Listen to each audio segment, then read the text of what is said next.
Former U.S. President Jimmy Carter is now in home hospice care. One thing that is synonymous with Jimmy Carter is Habitat for Humanity. Their CEO, Jonathan Reckford, joins us live to talk a little bit more about Carter's legacy here. Thank you so much for being here. Thanks, Josh. Nice to be with you. Of course. So first off here, Jimmy Carter and Habitat for Humanity. As I mentioned, they kind of go hand in hand. Why is that? Well, one of the myths about Habitat is that President Carter started and runs Habitat, which is actually not true. But what is true is we were founded in 1976. It was a tiny organization. And in 1984, after doing some local volunteering in South Georgia, President and Mrs. Carter went up on a bus with a busload of volunteers to New York City, slept in a church basement, and worked on rehabbing a tenement building on the Lower East Side of Manhattan. And no one had ever seen a global leader behave like that. And there was actually a lovely story. One of the couples had given up their honeymoon to come on the build. And so there was one Sunday school classroom the Carters had as a bedroom, and everyone else was out on the floor together. And they gave up the bedroom to the honeymoon couple and slept out on the floor with everybody else. And I think that put Habitat on the map and was the beginning of what turned into 35 years of spending a week every year building somewhere in the world. And through that, in many ways, really, President Carter put Habitat on the map.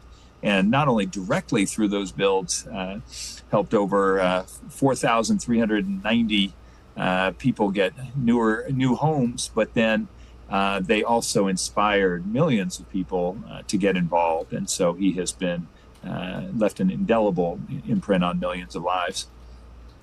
And you did touch on this right there, but do you think that some dozens, hundreds of people maybe were inspired to join Habitat for Humanity in their builds as a result of Carter's influence? There's no question. I have been all over the world, and when I visited places where President Carter had been before, so often I would meet local board members, local leaders who had gotten involved because President Carter had come to their country. And so he had that direct involvement. But even more than that, I think the media coverage and the attention paid and his example and the way he would talk about why he served with Habitat absolutely inspired millions. And I think we were helping, a few thousand people a year when he got involved. We helped 7 million people last year, and he's been a huge part of all that.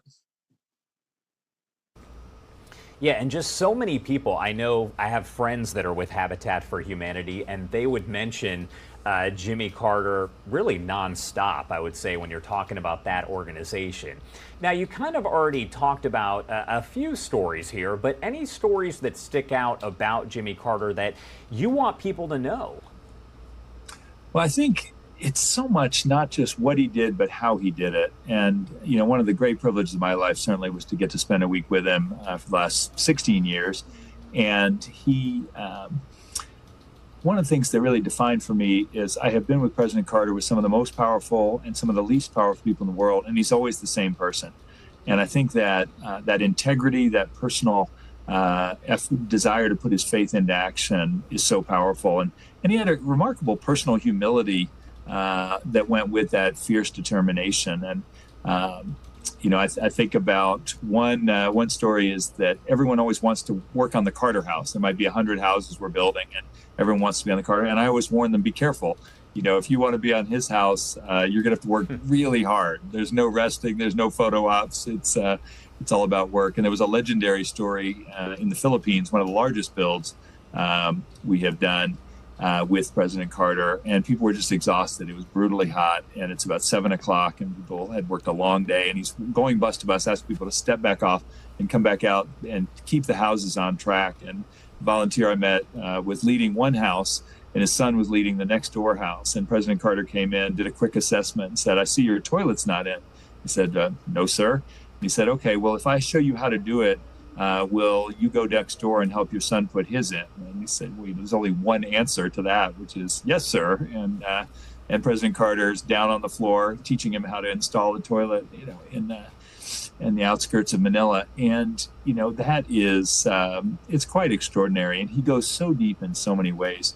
The other one, which is so characteristic of him, is that relentless focus. And we were in Canada about 6 years ago.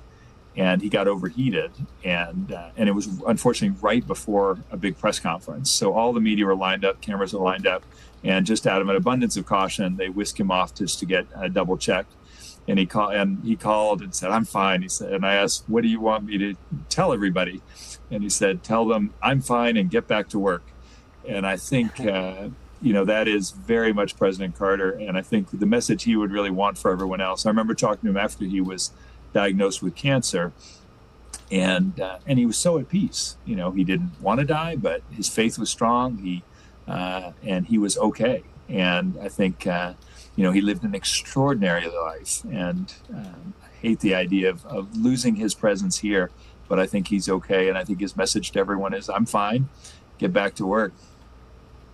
When people think about President Jimmy Carter, I would say decades from now, centuries from now, do you think they're going to put him with Habitat for Humanity? Do you think that's one of the topics, organizations that people will say are synonymous?